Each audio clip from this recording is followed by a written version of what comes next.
for quite a few years. What? Now I'm trying to remember. Let's see. Okay, you were A member of the National Guard in the state of Washington at the 161st Infantry, which was the only infantry unit here. We had artillery units and coast artillery and medical units and one thing and another, but the 161st was the only infantry unit from the state of Washington, Washington State Guard. And so you had, prior to the war, signed up?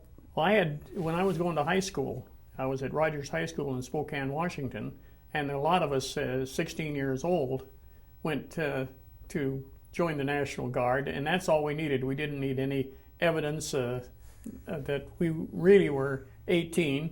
All we needed to do was say we were 18, and we were in, and it was $1 a week. And in those days, $1 a week was pretty good money. So, like I say, I was talking before about this young fellow. I think he was 15, and even though I didn't get out when we were inducted, I still wasn't 18 years old. He was only 17, and he decided to get out. And later, of course, he joined the Air Force and became a fighter pilot. Huh. But he went back to high school, finished his senior year, and went ahead and got his commission. So when you started out, the $1 a week, you were thinking, hey, this is a great way to make $1 a week. Right. The war wasn't going on yet, or was it? Well, the war in Europe was going on. And I, very, very honestly, I figured sometime or other we were going to be called in. There wasn't too much doubt in my mind that when this war in Europe was escalating to a point, we couldn't possibly stay out of it. So, yeah, I was pretty much prepared to go in regular Army. All I was hoping, when we were inducted for a year, they said. They said 1 year. And I thought, well, if that's the case, in 1 year I can go back to high school, and I was playing fullback on first string at the time. And I thought, well, next year I'll come back, I'll take over my fullback position, and I'll be that much bigger and that much older, and I'll play that much better. But unfortunately, I didn't get back till 1945, and by that time I was ineligible to go back to high school and play football anymore. Huh. So it took some of your older childhood away from you a little bit. Well, I guess it took all of it away, because like when I came home here, I'd never been to a prom. I'd never driven a car. There was just a lot of things that high school kids do and teenagers do that I never had an opportunity to do. I was set with responsibility almost from the time I got in, particularly after we were inducted. I was a squad leader, and I had 8 men that I was responsible for, and even though I was only 17, 18 years old, I felt that responsibility. And so yes, I missed all being a teenager, with all the thing teenagers do. I was in the Army, and I had my responsibility, and that was it. Huh. So it forced you to grow up real quickly. I think so. Yeah. In those days, the Army used to be run a little differently than it is today. For instance, I had a squad leader. His name was Fink. And Squad Leader Fink was on my ear continually until I just had a belly full of it, and I hauled off and I belted him right in the mouth. And I thought, oh boy, now I've done it, because that's a court-martial offense for assaulting a non-commissioned officer. And so I carried on and waiting for the other shoe to fall, and finally it did. They said, report to the company commander. So his name was Harrison, real nice fellow. And I went into Harrison and I said, Llinden reporting as ordered, sir. And he said, I understand you don't get along with your squad leader. And I said, no, sir, I certainly don't. And he said, do you think you could run that squad better than he does? And being a cocky little kid that I was, I said, I know damn well I could run it better than he does. And he said, well, you're going to have a chance to find out. You take over the first squad, And he said, I'm taking Fink and putting him down the supply room. And which was a great surprise to me. I'd been promoted for punching my squad leader in the mouth. But that's how you kept a lot of your discipline in those days. And there wasn't an awful lot said about it. Good Lord, today, if you hit a man, why, you'd be up for a court-martial. You just wouldn't dare lay a hand on somebody like that. But in those days, like I say, that was the rule, that if you could physically take care of yourself, you were more apt to be the leader. Huh. So you're 17, 18 years old. You're now squad leader. I'm a squad leader. Now, how does that play out? Well, I took a great deal of pride in being a squad leader, and I used to have my uniforms tailored to me, and consequently, when the draft started, I was the only man from my company picked to be a drill instructor at the North Fort Lewis when they had just finished North Fort Lewis. The new draftees were all put in North Fort, and I was, like I say, one of the only men in my company that was sent over to train these draftees. And it was mostly because of the pride I took in being a soldier, and neat and trim, and learning all I could do about, all I could about being a soldier. You know, a funny story about that, I'll tell this. The people that were drafted, they drafted them up to 35 years old. Well, you can imagine when you were 18 years old what a 35-year-old looked like. He looked like an old man. And I was training these old men. And one guy, it was, I could just imagine the frustration that he was under. He had been a high school teacher and a football coach in California. And being a single guy, they picked him up, and I imagine Pop Derlin, as a 35, we have to call him Pop. And so Pop Derlin was drafted and sent up, and he was looking me straight in the eye, an 18-year-old kid that he'd been had on the football field kicking around, and the shoe was on the other foot. It was me giving the orders and Pop Derlin having to abide by them. And I'm sure it didn't go over too big with Pop Derlin. So so you had a whole variety of it. You had Pop, who's 30-some years old. You had some kids roughly your age that you were the drill instructor to and all that. Right. Was the service an equalizer for the most part? That people said, the heck with the age. Well, it was an equalizer in so much that it more or less leveled off at an education level. If these kids or these men that we got were out of universities, they seemed to have a little clique of their own.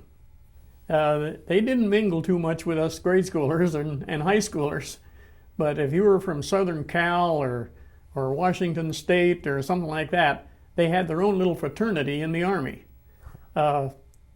Over the years, like I say, it lasted for 4 years, almost 5, and over the years we did begin to get closer and understand each other a little better. But initially, I recall that most of the college people, they pretty much hung out together, and that was it. So there was a whole different form of segregation happening within Oh yeah. the ranks, huh? We had, that was funny, in our company, when the training was all over, all this initial training of draftees was over, our company wound up with 28 Japanese. And they put them in our unit just to keep them together. I mean, rather than to scatter them all through the regiment, we had the 28 Japanese. Well, of course, when we finally got the call to go overseas, they weren't about to send 28 Japanese overseas with us, because we were heading for the Pacific, and that's where all the trouble was. Now, most of these guys wound up in the 442nd. That was a Japanese regiment that fought in Italy and established a tremendous record for themselves. But initially, they were trained by us, or at least a portion of them were trained right here at Fort Lewis, and then cut out and made the nucleus of the 442nd. So was Fort Lewis, was that considered your boot camp then? This was boot camp for draftees. For the people Yeah. coming in? When we first joined, there was no such thing as a boot camp. We just learned from following the guy ahead of you. I mean, we used to call him Rear Rank Willie. And if you were a recruit, that's where you always were, in the rear rank.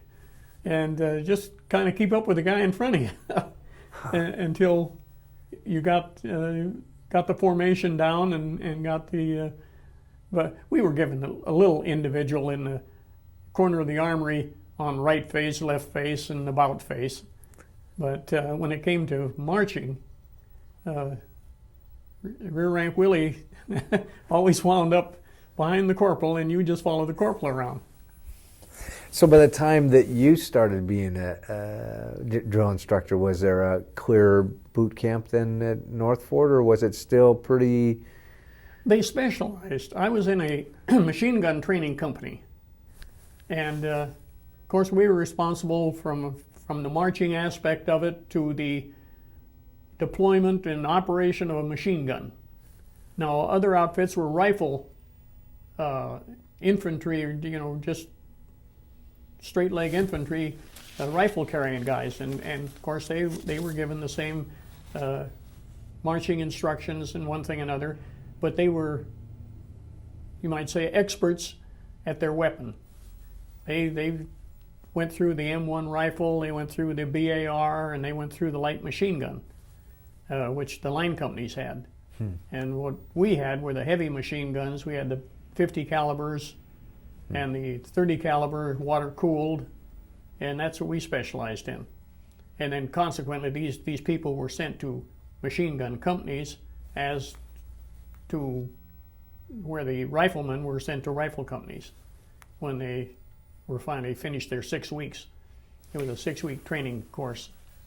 Wow, 6 weeks. Huh. Not very long, really. No, not too long, but once they got with the company, then we were almost another 6 months before we were given the order to ship out. Actually, we were given the order to ship out, not to Hawaii, where we finally landed, but we were heading for the Philippine Islands. Now, this is just before the war, probably this December the 1st of 1941. And we were in San Francisco, and we were on Angel Island. Now, we were getting ready to move. The 8th, we were supposed to board ship and head for the Philippines. And 2 of our regiments had preceded us. The 162 and the 163, and actually the 148, 3 regiments had preceded us, and they were on the ocean. They were on their way to the Philippines. And we were the last regiment to leave San Francisco, and we were on Angel Island getting ready to go when the war started. So the 3 preceding regiments, they put into Australia.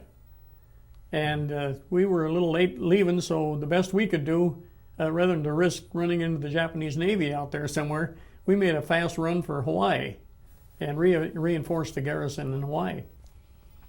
And that would be after Pearl Harbor was attacked? That was after. Pearl Harbor was still smoking when we got there. I know we could see the smoke, black smoke still coming up from Pearl. The oil still burning.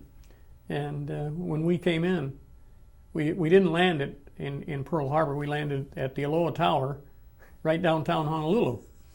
We put in, and then some of the units were put on trains, the little cane trains, and they were driven up to the little puffer bellies had brought them up to Schofield Barracks and dumped them off.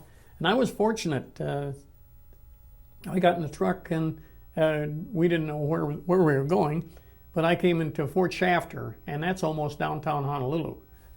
And then I was given the job after we got to Fort Shafter to police the Honolulu area and enforce martial law. And so we had a Jeep with 5 or 4 guys in the Jeep. And the martial law amounted to this, that at sundown, every resident in the city was on their own property. They weren't allowed to walk down sidewalks or in the streets or anything else. And they weren't allowed to leave their property until sunup. And so that's what we were looking for. Anybody walking down the streets or out of their own little area. I was told later, I'd been down there. In fact, I lived there for 10 years after the war. And I've talked to a lot of the people, and they used to say how they'd hear the Jeeps had come, and they'd be out playing in the street or whatever, and they'd all run behind the hedge and let the Jeep go by. They said because the Jeep was with no cars on the highway, you could hear that Jeep coming a mile away. And so we really weren't enforcing an awful lot of anything when it came right down to it. But I've had some of the old timers tell me that when they were kids, how they'd hear the Jeep and run for a hedge, get behind it. Now the picture you have of you on the beach, there's all the barbed wire behind you. Mm-hmm. What was the theory behind the barbed wire? Who are we keeping where? Well, we had guns, which is not in the picture, but we had the 27th Infantry, which was one of our sister regiments. They were deployed right on Waikiki Beach. They had machine guns and foxholes and everything behind that barbed wire. In the event that the Japanese would attempt to make a landing there, all along the beach was manned 24 hours a day.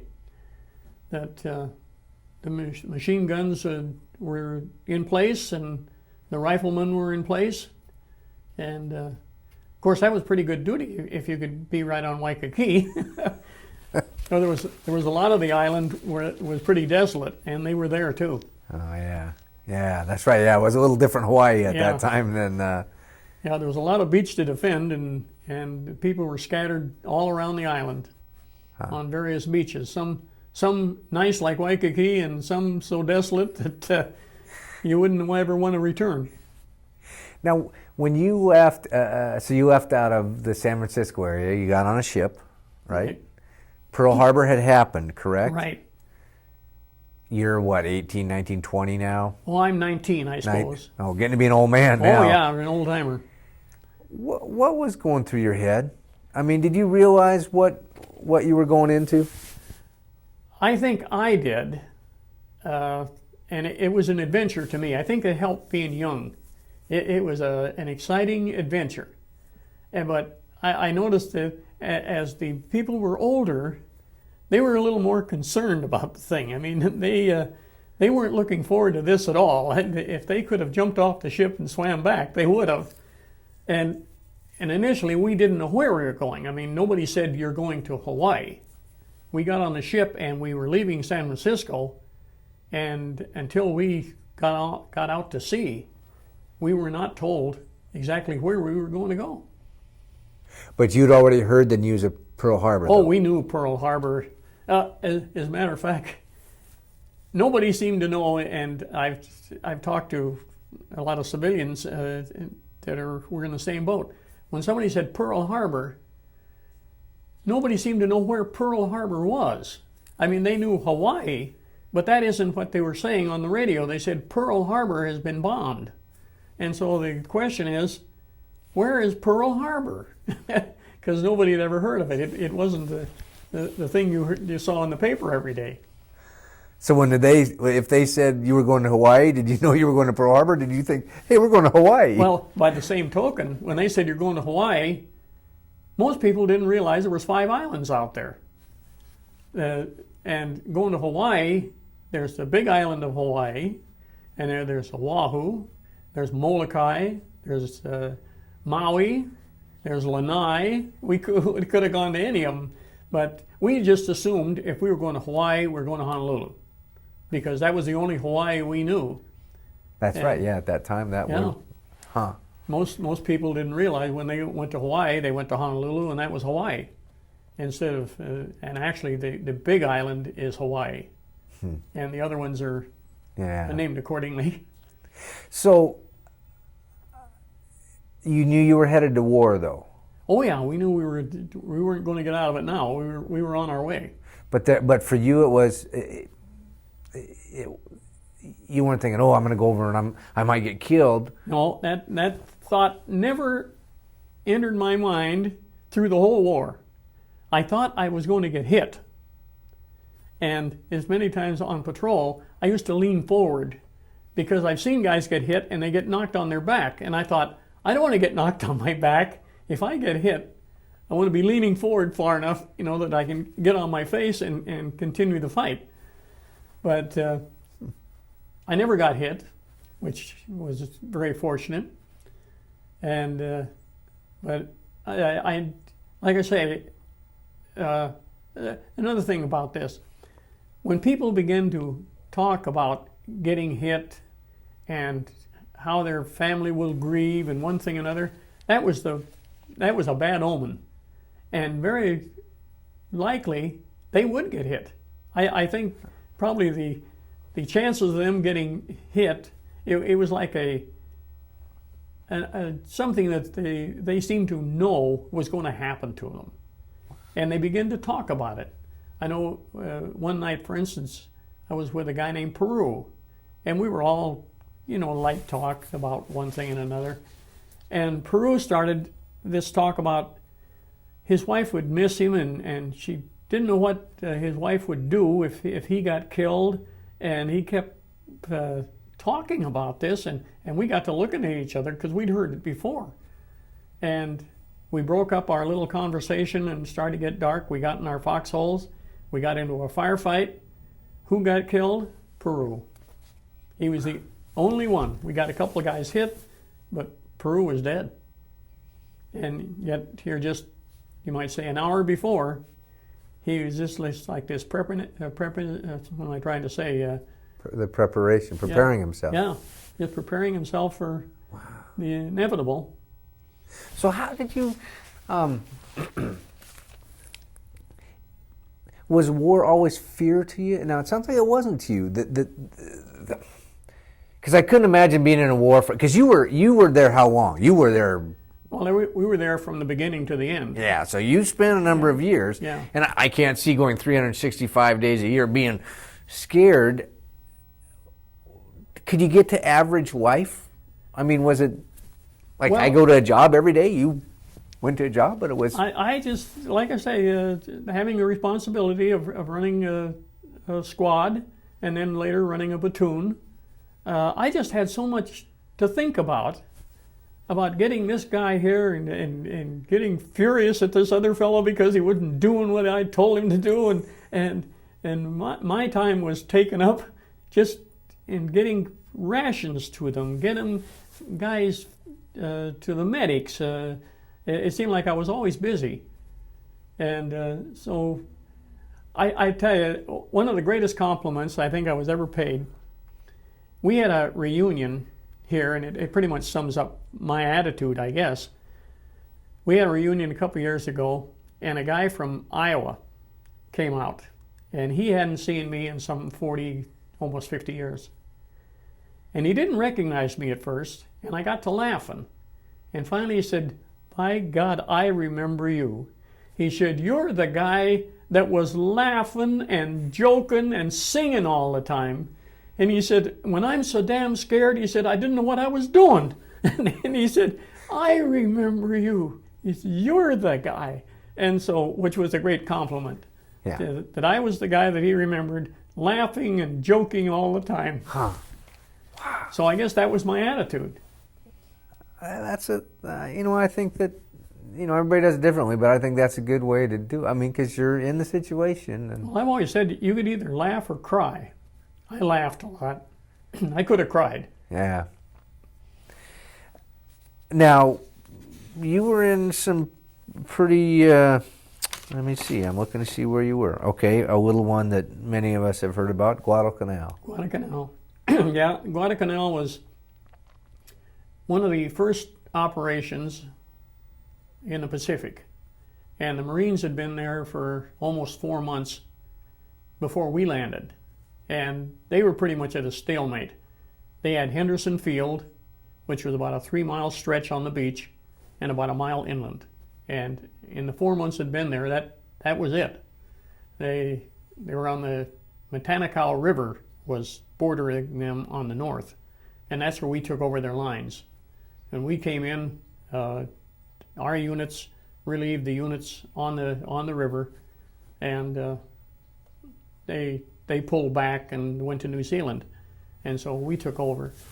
But that, when I might tell you a little story about that. When we first took over the lines, the Marines didn't have any outposts to speak of. They weren't way out there in the Japanese areas looking to see what was going to happen next.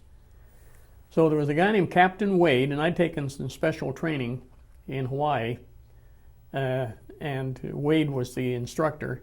And so he got most of us together. There was an old guy named Roy Hamilton and Mickey Trad, who was a fighter out of Chicago, and oh gosh, I can't think of everybody's name at the time, but there was about 8 of us. And he called us together and he said, we're going into the Jap lines and we're going to look around and find out just what their disposition is, and then we're going to come back and report. Well, that's a little naive. I mean, but at the time, we'd never been in a fight, in a war before us young people. So we thought, okay, let's go in and take a look at them. So we did. We went into the Jap lines, but getting back out was another thing.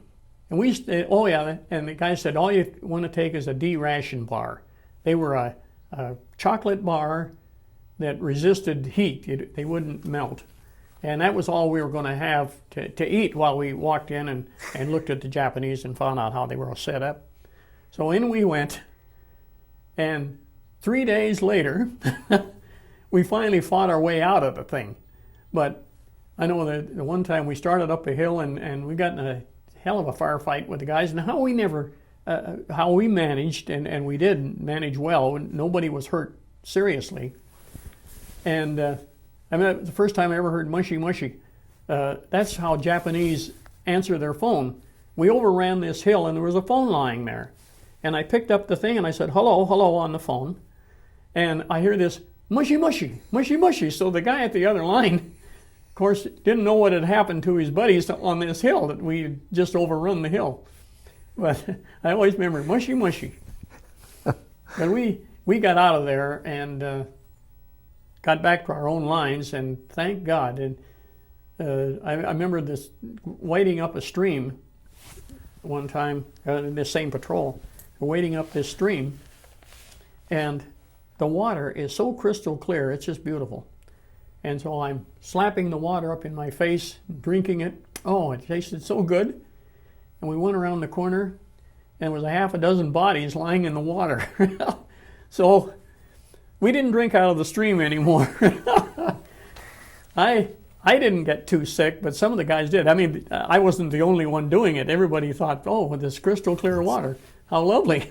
And we're drinking it, and some of the guys, they got pretty sick the time we got out, and it hit them. Huh. And of course they had diarrhea and all sorts of stomach problems. Wow, boy, what a fun vacation. Yeah.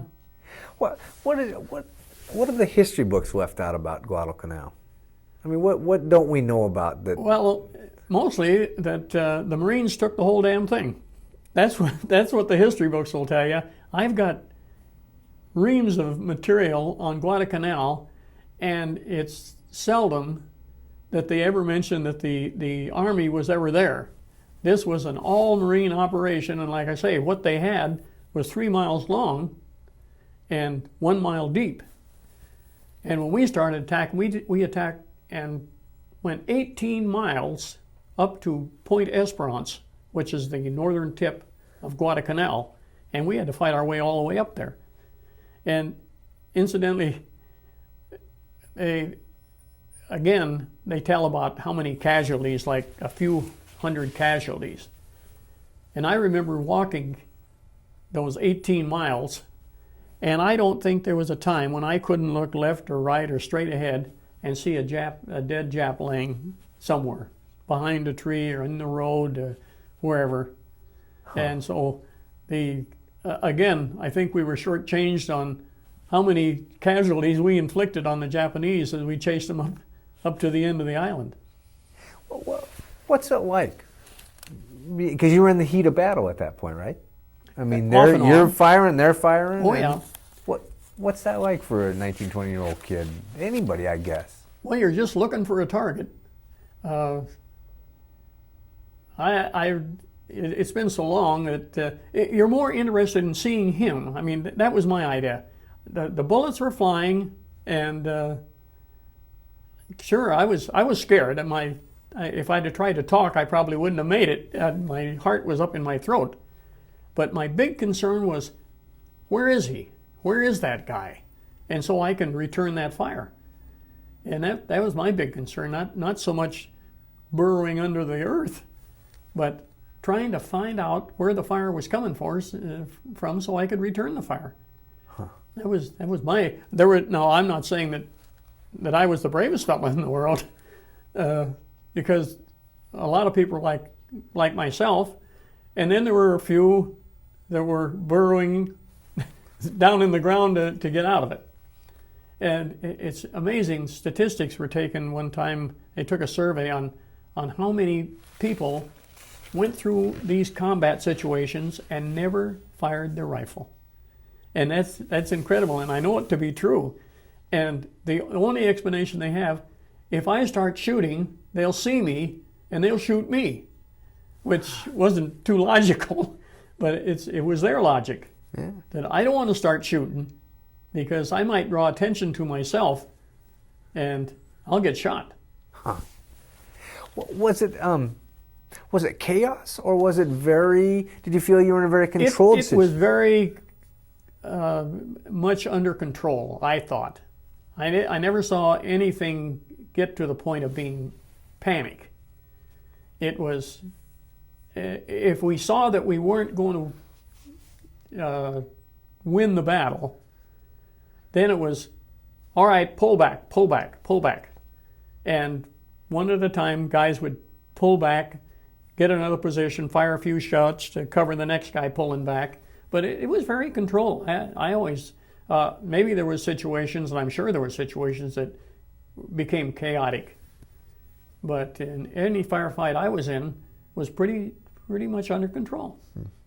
So communication was good. I mean, you knew where everybody was. Oh yeah, we knew everybody, and that helped. I mean, when you said, Johnson, get out of here, he didn't have to be told twice. He'd get up and get out.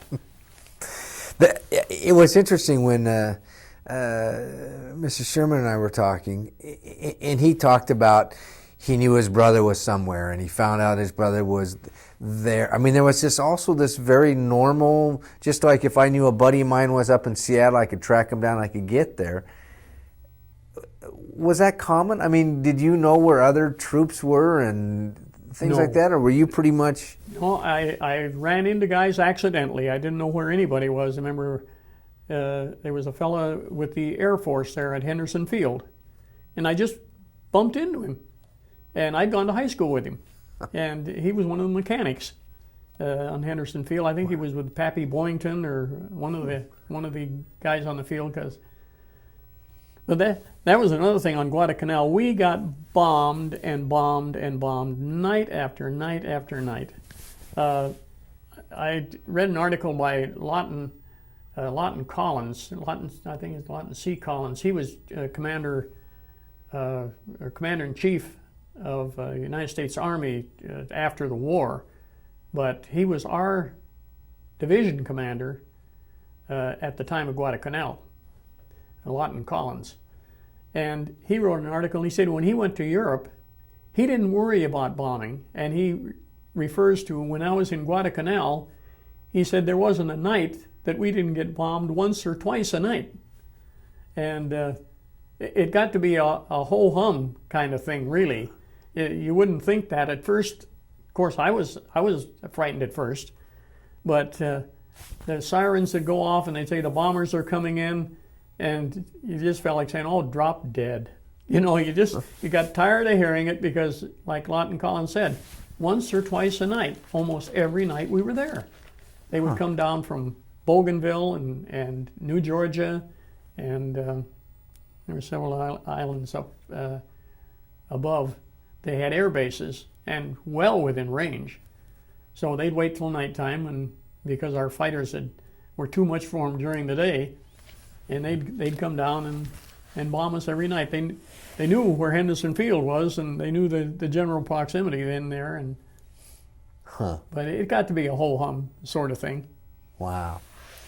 Now, besides Guadalcanal, you were at New Georgia was the next one. Okay. And then New Georgia was an air base that the Japanese had, and I just referred to it. It was very close. And an outfit, I think they were well, I won't even guess or venture a guess, but it was an Army outfit who had gone into New Georgia to take the airport there at Munda. And they had never been in combat before. And were they equipped? They had that was the first time we ever saw camouflage uniforms. They had these boots, kind of tennis shoes, camouflage tennis shoes that they had on. They were equipped for the best. And the Japanese just made mincemeat out of them. They overran their supply, they overran their medics, they bayoneted everybody in the medical area, and so they just called us up at a minute's notice and they said, pack up your gear, we're heading for New Georgia. And we went up on destroyers. Anything that would float that could get us to New Georgia, they used. And I wound up on a USS Shaw. Shaw was sunk later, I understand. It was a destroyer. And boy, we went flying through the slot, heading for New Georgia as fast as we could get there, because these guys were in dire need of help. Like I say, they had turned out to be the Japanese Quartermaster Corps. We'd furnished them everything from rations to trucks. So we came in there and stabilized the situation. And I've never seen a bunch of guys more scared in my life. Their eyes, everybody had owl eyes. They were just terrified. And they had good reason to be, because they had taken a tremendous beating. These Japanese just came down there in swarms and just ran right over the top of them. Huh. Well, and you also went to, and I'm going to pronounce it wrong, Leyte, Leyte? Oh, Lady? Is that it? Lady Luzon? Let's see here. Oh, Lady. Yeah, Lady on Luzon. Okay. Now, Luzon is the big island in the Philippines. And Lady is Llinden Gulf. And it's a big harbor in there. So we landed up there the 9th of January, I remember. And I was never so happy to get off a landing craft in my life. The kamikazes were just taking their pick out there. We must have had 200 ships out there in that harbor, all descriptions. And we'd hear these things roaring and just full blast, down they'd come, and there were kamikazes with bombs on them, and they'd hit these ships, and a burst of fire and a smoke would start. And I'm thinking, hurry up, get that landing craft alongside this ship. I want to get off of here. And which I was grateful of. Like I say, first time I ever got over a landing net and down into a landing craft and was heading for shore, and was grateful. Because they I don't know how many they sunk in there, but they had their pickings. That harbor was, like I say, full of about 200 ships, and it was hard to miss. And they just flew in, and we'd hear them roar, and they'd come down just absolutely straight down. They'd hit tankers, they'd hit troop ships, they'd hit anything they wanted. So what was when you got called in there, what did they call you in to do? What was happening? That was the start of a 5.5 month continuous combat. Once we landed in Llinden Gulf on Luzon, we started fighting. The first town we got to, we were not opposed at the landing. We just walked ashore and there wasn't anybody around. They had all run back to a little place called Benalonen, or generally in the line of Benelonan. And we finally got to Benelonan. We had been fighting in jungles up till that time. Now these are little towns and one thing and another, you know, and so we marched into town and pretty much spread out, but on either side of the road. And they got some fire up at the head of the column, so they stopped the column and we all just sat down and was resting our heels. And all of a sudden, these Japanese had hidden their tanks in the buildings, and we hadn't sent out reconnaissance to the flanks to look in the buildings. And the front of the buildings came down, and here come the tank and the infantry. They caught us flat-footed. They just came in from both sides, and our guys, being seasoned troops, and that was the only thing that did it, we laid down with our bazookas and our rifles and one thing and another, and we returned fire. We knocked out 13 tanks, and I don't know how many infantry we put away, and we weren't unscathed. We lost too many men, but far less than what they lost. And I often thought, now, when this officer went back to make his after-action report, how did he ever explain that they had us dead to right on both flanks with tanks and infantry? They moved in on us and lost. I said, because that's exactly what happened. We just blew them away. They come charging in there. Everybody took their position. Like you were saying before, chaos. There wasn't chaos. Our troops were well trained. They found themselves a good firing position and returned fire, and that's all it took. Was just to hold your ground and return fire. Now, 50 years ago, can you remember what was going on in your head? I mean, what are you thinking about when this is going? I mean, is it like, when I play Capture the Flag, that's a thrill and the guy's hiding and there's a little rush. But these aren't big tanks and people firing things. Well, now that scared me. When I saw those tanks coming, that scared the bejesus out of me. As a matter of fact, I got underneath my truck. We were an anti-tank unit, and we had a 3/4-ton truck with a gun behind. And we hadn't unlimbered the gun. The gun was still sitting back there when the tanks hit, or we could have returned fire if we'd had our gun set up. But unfortunately, we were in column, and we were marching, and the trucks were kind of following us. I drove underneath my truck, and I saw this tank coming, and all I'd ever been told, fire at the slits. So I just clip after clip after clip, I'm firing as close as I can tell where the slits were that they were looking through and watching me. And all of a sudden I feel this pain on my back, and I thought, good God, I've been hit in the back. And I reached back my back to find out where the blood was, and I pulled my hand back, and it's black grease. This tank had shot my right through my grill and split the block on my engine right over the top of my head. And by gosh, I never saw it, or I didn't hear it, I didn't see it, I didn't even know about it until when the block split, the oil ran out of the engine down on my back. So I rolled out from under that truck and found myself another firing position. Well, what do you think what do you think the major message would be to leave with the generations to come? I mean, probably some of the generations aren't even here yet. I mean, the ones that are here don't have full knowledge, so I don't even have knowledge of World War II. But the generations to come, what's the message that this whole event leaves them, you think, or that you would want to leave them? Oh gosh, just be loyal to this country. There's so many factions now that will denounce our government and denounce the military, for instance. And it can't be that way. We've got to be, you might say, one for all and all for one. We can't have these split ideas about let's not discipline our children and let's not impose mandatory military service. It just doesn't work that way. If we're going to be free, we've got to be involved in the thing. and being involved in it is taking your tour of duty in the Navy, in the Air Force, in the Army. And then in future years, if we need your services, you're pre-trained. There won't be all this frustration of getting people in like we did as I saw it.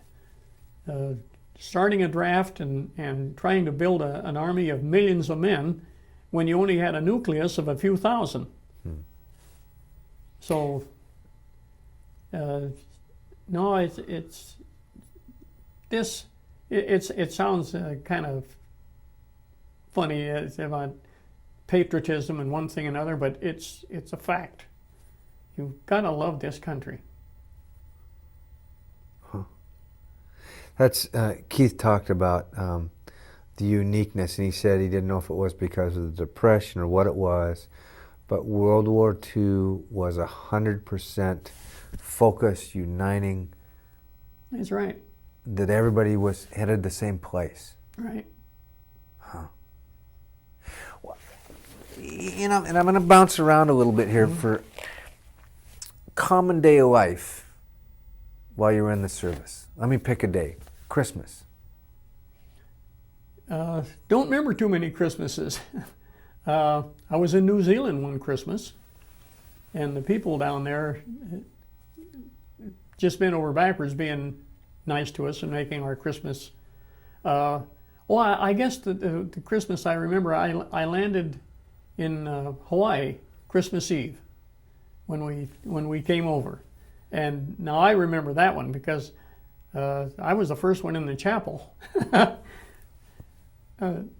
We landed there, got up to Fort Shafter, and they said there'll be Christmas services up at the chapel, and I was the first one there.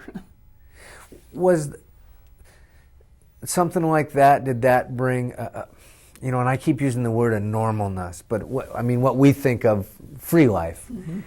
Did that keep you in touch with free life? Did it make it harder? Did it, what? Did it make you homesick? Did it? No, I guess I was, you might say, fortunate or unfortunate in so much that I didn't really have a family. I had been raised in boarding houses and orphanages, and my dad was a city fireman, and my mother had died when I was born. So Dad didn't want to have me adopted out. He wanted to keep me. So he kept me in boarding houses, and some, like I say, sometimes I wound up in an orphanage because between boarding houses. And so I didn't have any really firm grip on holidays. I've had holidays with the people I lived with, the Radamakers, the Costigans, the Scullys, the Peffers, the Bensons. As Christmas came around, I was with them during Christmas, but not with my family. So I didn't worry too much about the Christmas thing. So you didn't face a homesickness then? No. Huh. And I felt so sorry for the guys that did. I mean, because really it was almost pathetic.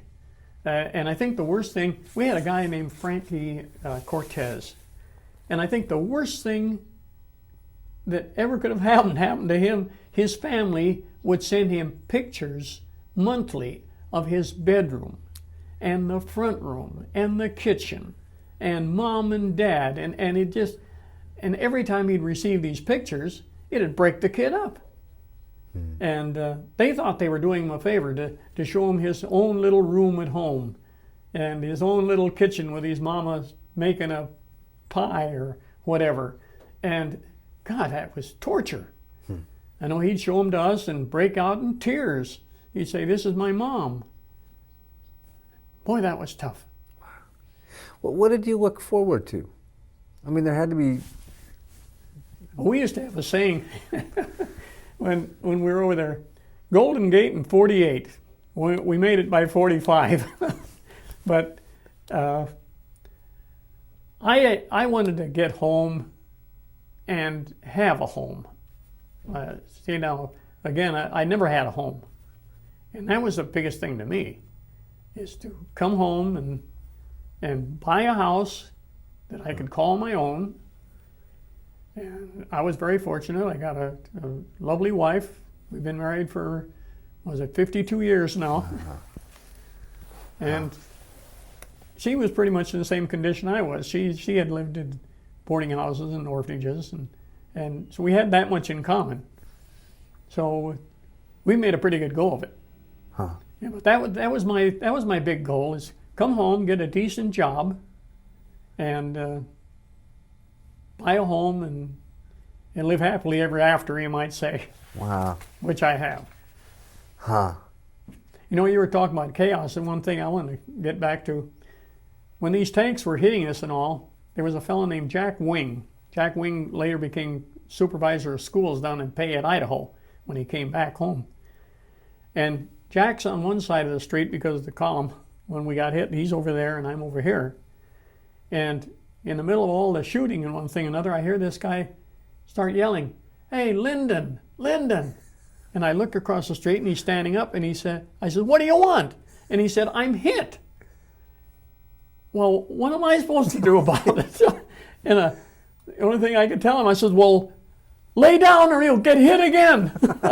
So he did. He laid down. But he was hit bad. He got hit through the stomach, and he wore a colostomy for years and years. But I got him shipped out. His first Jeep that came in, I put him on the Jeep, and we hadn't seen him in years and years till he came back to one of our reunions. But one heck of a guy. That brings me back to the next thing.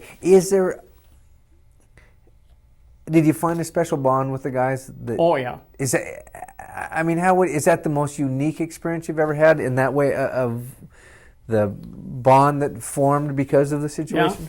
Yeah, I think most of us in the service are, now it gets emotional.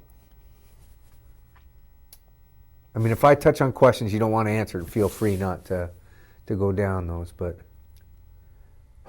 it's tough to me to talk about old buddies.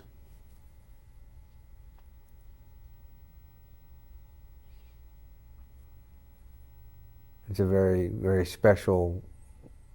It sounds like you found a family with the guys that you served with, and you still keep in touch with a lot of them.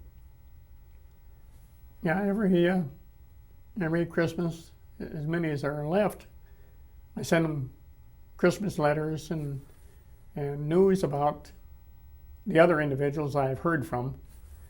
If I hear from a guy from California, I'll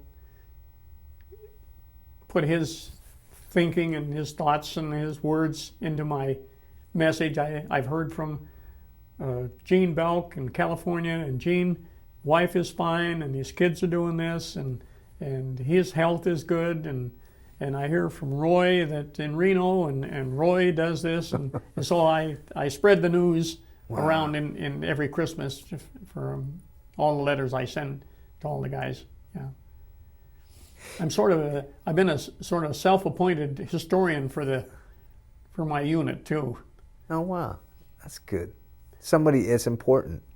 I mean, I think it's important that somebody does document and keep track of. And well, it just amazes me that more guys haven't really been involved. Like some guys, it's like pulling teeth to get them to write a buddy.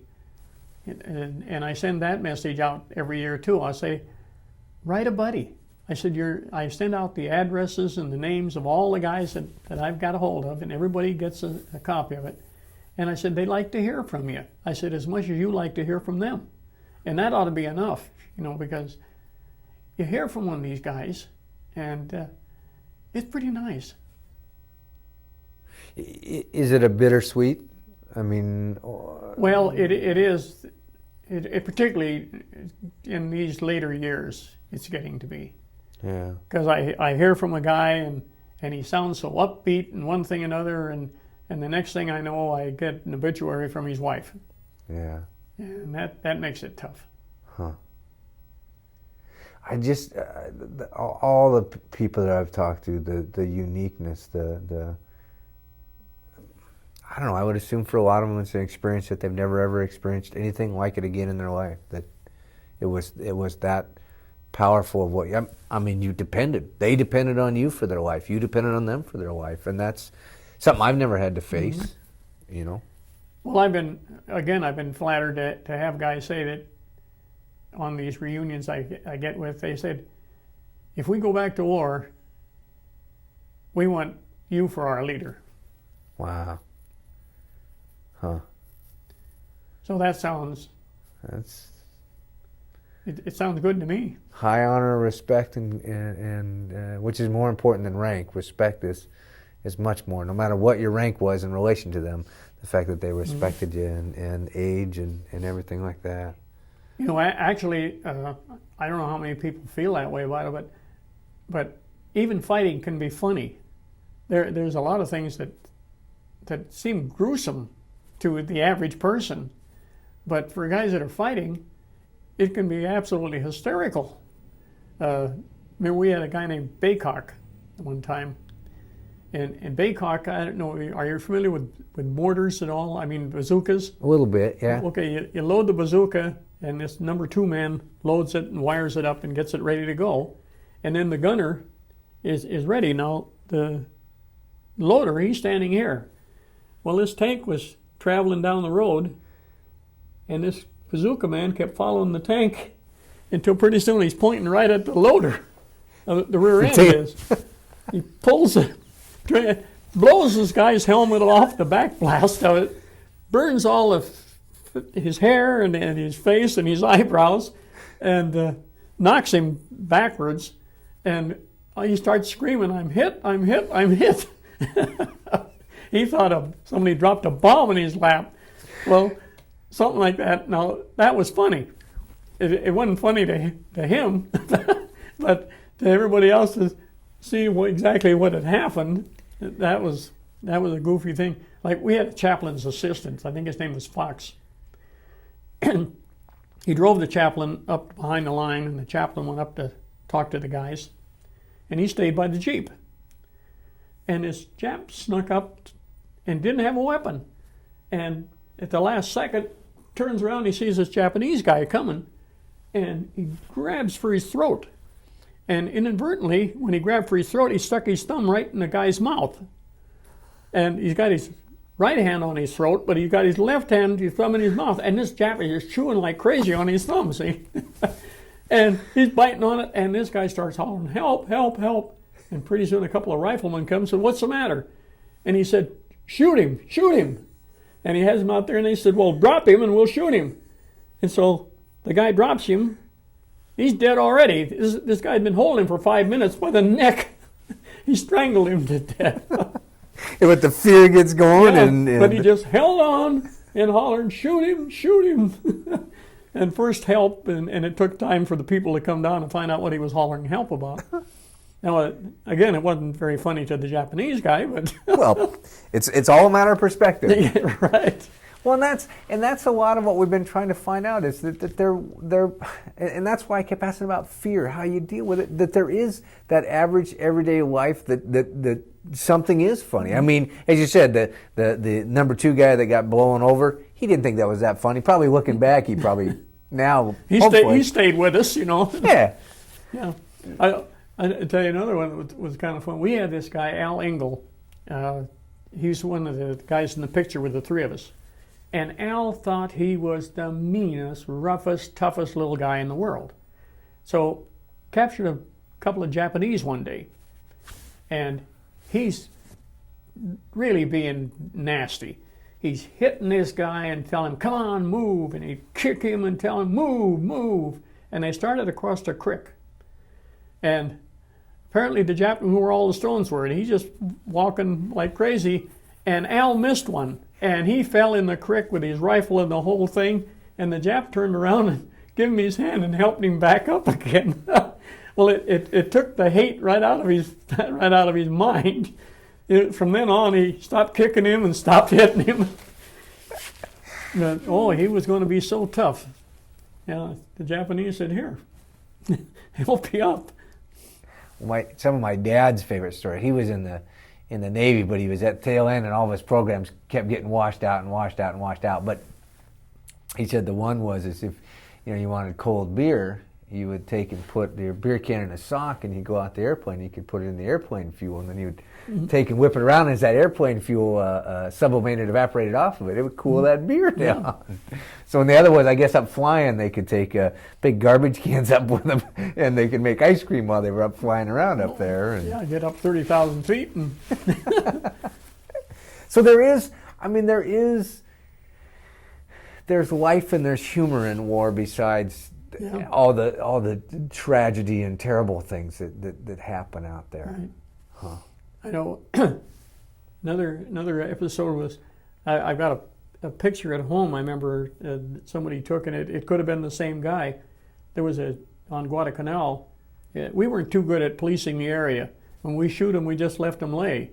Later, they got regular details to put them in trenches and cover them up. We just could care less about where they went. They could stay where they fell, as far as we're concerned.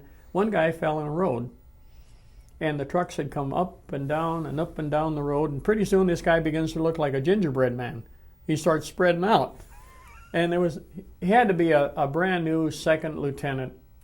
He flagged the truck down, and I had a position just on the side. I could see this guy down there, and this lieutenant flags the truck down, and he said, "You guys got a Pioneer kit in your truck?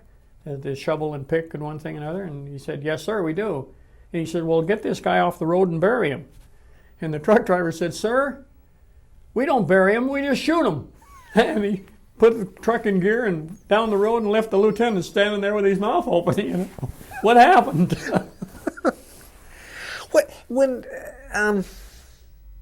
After the war, do you live with an animosity towards any country or anything like that, or was war a war, or what is that? Well, I personally had animosity against Japan.